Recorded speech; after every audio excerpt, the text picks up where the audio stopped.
আপনারা বিক্রি করছেন হচ্ছে 60 টাকায় ধরলাম ম্যাক্সিমাম, কিন্তু কেনার সময় কিনে 400 টাকা কিনে। হাইব্রিড কিনতে গেলে দাম আরো বেশি হবে, তাই না?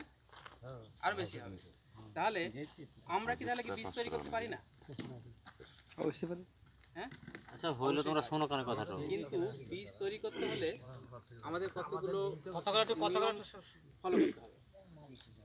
যেমন ধরুন এই জমিতে একরকম সরষে আছে, পাশের জমিতে অন্যরকম সরষে আছে, এরকম করলে হবে না। একটা এলাকায় পুরো এলাকাটাতে পুরো একই রকমের জমি সরষে চাষ করতে হবে, এবং ওর 300 থেকে 400 মিটারের মধ্যে অন্য কোনো সরষে থাকলে হবে না। কারণ সরষের ধরুন পরাগ মিলন যেটা হয় সেটা মেনলি করে কিন্তু মৌমাছি। হ্যাঁ, আমাদের একটা ভুল ধারণা আছে যে সরষেতে যদি আপনার এই মৌমাছি পড়ে তাহলে মনে হয় সরষের ক্ষতি হচ্ছে বা ফুলের ক্ষতি হচ্ছে, কিন্তু সেটা হয় না। এই হাইব্রিড মৌমাছি যেগুলো বসছে, এই মৌমাছি থেকে ক্ষতি করে না? লাভ বেশি, কোনো মৌমাছি থেকে কোনো ক্ষতি করে না।